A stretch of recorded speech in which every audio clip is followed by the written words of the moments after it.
My brother took his own life, and my family thinks I had some insane life insurance policy on him and am now filthy rich. Now they are harassing me to get their cut while I am grieving. Posted by you/throw a redhead orphan. I, 20F, ran away from home when I was 16. My family was, and is, incredibly toxic. My father was verbally, mentally, and emotionally abusive. My mother enabled him and was mentally abusive in her own right. I was forced to work full-time in addition to going to school because I was expected to pay rent, along with repayment of money spent on taking care of me as a kid. I'm not proud of it, but I started hiding some of my tips and lying about how much I made when my father asked for his payments. Eventually, the owner of the restaurant where I worked offered to let me live in the apartment upstairs for very cheap in exchange for some extra side work. I agreed, and I moved out one night in secret. There was an awful blow-up, and my father showed up at the restaurant and demanded to know where I was. Thankfully, the hostess and another waitress knew everything and told him I quit and they didn't know where I was. I haven't spoken to my father since the night I left home. He knows I'm alive and well because I called my mother, and I know she told him. I wouldn't tell her where I was staying, just that I was okay and wasn't coming back. I waited until I was sure I could make it on my own to let her know. The one person I stayed in touch with was my younger brother, 16M. We emailed at first and then texted, once he got a phone, several times a week. I wouldn't say we were super close or anything, but closer than anyone else in the family. I felt guilty about leaving him behind with my parents and our equally abusive older sister, 23F, who still lives at home with them. My father was always worse to my brother. Maybe because he was the only boy, so he could take it, I don't know. But he was terrible to him. I am convinced he drove him to suicide. A little over a year ago, my brother took his own life. It gutted me. I tried to be there for him and support him as best I could, but I was working all the time. I wish I could have done more. I feel like I failed him. I found out from my mother. She called me from his phone the morning after they found him. I also found out that my father was just going to abandon him at the morgue and let him be buried by the county. I couldn't do that to him. So I called a funeral home and arranged for him to be cremated. I took his ashes and scattered them on the beach where we used to go fishing together. I think it's what he would have wanted. My father is angry, though, really angry. I paid for my brother's cremation with a credit card. It was $6,000, and I don't really have the money to spare, but it was important. It's going to take years to pay it all off, but he was worth that to me. But that isn't how my father sees it. He somehow has this crazy idea that I had $1 million life insurance policy on my brother and that I'm rich now. He and my sister have been showing up at the restaurant where I used to work and demanding to see me. The owner keeps calling me and telling me about it. I've called the cops, but they won't do anything unless the owner wants to charge them with trespassing. I called my mother and tried to talk some sense into her, but she believes this insane story about life insurance, and now she thinks I killed my brother to collect the insurance money. My sister keeps calling me from different phone numbers and leaving awful, threatening messages demanding her cut of the money I don't freaking have. They are all crazy and hurtful, and I am worried this is going to get worse. What can I do? Top/relevant comments. Commenter. Your boss is great, but he's going to fire you soon. Your father is just like a rotting disease that destroys everything he touches. You have to get out of your area ASAP. Talk to your boss, come up with a plan that gets you as far away as possible, across the country if necessary. Ask if your boss will give you a good reference. Then just leave. Look up youth hostels in an area where there are lots of jobs. Apply at any job possible to get on your feet. You don't have to put up with this stalking and abuse. But if the police are not doing their job, then running towards a new life is the best option. Good luck, I know you are a survivor and will achieve miracles. Ops response. That description of my father hits home. You're right. They aren't just going to move on and let me go. I wish I could convince them there isn't any money and to just let me live my life. I don't even think I could have gotten life insurance on my brother if I wanted to. Leaving will be scary, but I think you're right. I think I have to. Commenter 2. They know where you live? Ops response. They know where I used to work and who my friends are. They have harassed people I know a few times. I still live above the restaurant, but I don't work there anymore. Utilities and stuff are in my landlord's name. Update 2 months 2 weeks later. First of all, thank you to everyone who replied to my last post. It means a lot to me that so many people cared. The advice and support I received were really desperately needed. I didn't realize how much.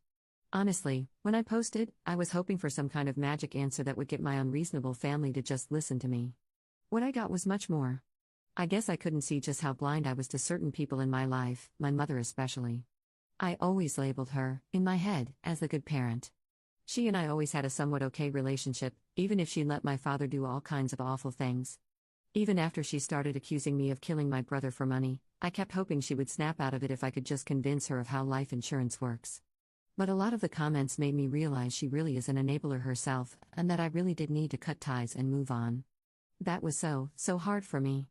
I didn't want to think that I'd never be able to see my parents or my sister again, not even for Christmas. I know there's a lot of bad in what they've done, but there were good times, too. Times I will always miss. So many people offered kindness and support. I couldn't allow myself to accept any monetary donations that were offered, but I do appreciate the gesture. One especially kind and amazing Redditor offered me something I couldn't turn down. They helped me get a job at the company they worked for in a new state. Without their help, I don't know if I'd be here to post this update. I won't call them out, but they know how grateful I am. Okay, on to the actual update. As I mentioned, I have a new job. It's better than what I was doing and has some great benefits attached. It's in a new state, where I am now, along with a new roommate and her kitty. Uprooting myself and finding a place to live during a pandemic was challenging, but my roommate has been awesome and very understanding. She knows my situation and won't let anyone claiming to be family inside if they somehow manage to find me. Everything is in her name that can be, and she's happy to keep it that way to help keep me safe.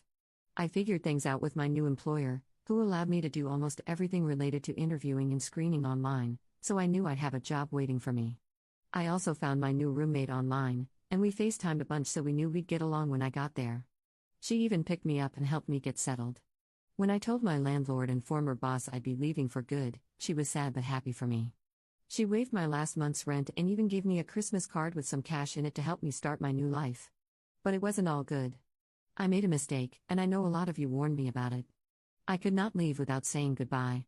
Plus, I needed something to remember my brother by. He had a huge collection of old band shirts, and I wanted just one of them. I knew my mother hadn't touched his room, saving evidence for the investigation, she said, so I knew she would have won. I called her up and told her I wanted to see her. I told her that I wanted to have dinner with her and her alone, and she agreed not to tell my father or my sister about it. I told her I wanted one of his shirts, and she agreed to bring one for me. I told her I was leaving town and that I wanted to say goodbye for closure and because it was Christmas, which was always such a special time for her and me. I wanted to meet somewhere in public, so I picked a restaurant we had been to before that I knew she liked.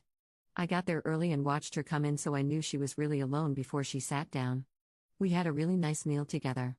She seemed to have actually changed her mind about my father's crazy allegations. We talked about my brother. I told her where I'd scattered his ashes in case she wanted to visit him. When it came time to leave, I paid the bill and asked about the shirt. She told me she left it in the car so it didn't get stains on it.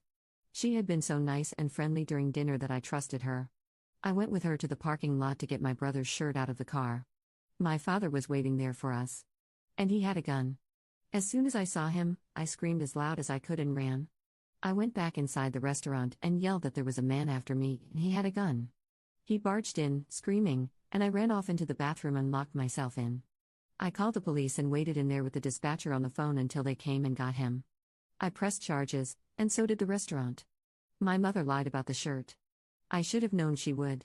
That is my biggest regret, I think, because showing up there like that was really the push I needed to finally cut all of them out of my life for good. I'm sad that I have nothing to remember my brother by, but I like to think he's looking over me. I now have an order of protection. I changed my number and deleted all my social media. And I am thinking of changing my name, too, maybe taking my brother's first name as my surname as a way to honor him. I hope 2021 can be my year. Top/relevant comments. Commenter. Don't take your brother's name. I get why you would do it, but it's still dangerous. They could find you with that. It's not great, but you have to be careful. Second update 4 years 5 months later. Hi Reddit. It's been a while, and I honestly forgot about this site entirely. I don't use any social media or anything, so I'm not really in the habit of keeping up with these things.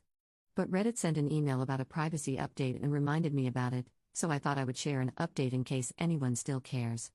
The past 4 years have brought a lot of growth for me. I did change my name, as some suggested.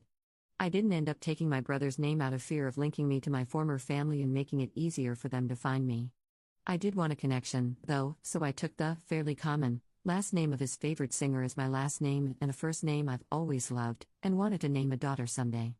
My roommate was amazing. She got married last year and moved out with her now husband. I still see them occasionally as friends. She let me keep the apartment, and I also ended up with her kitty because he liked me better and her husband is mildly allergic.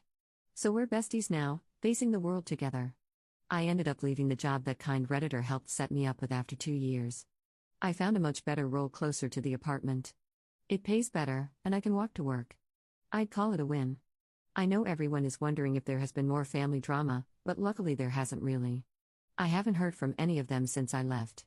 I am waiting for it, though, and trying my best to make sure it can't ever happen. I do wish I had something left of my brother's.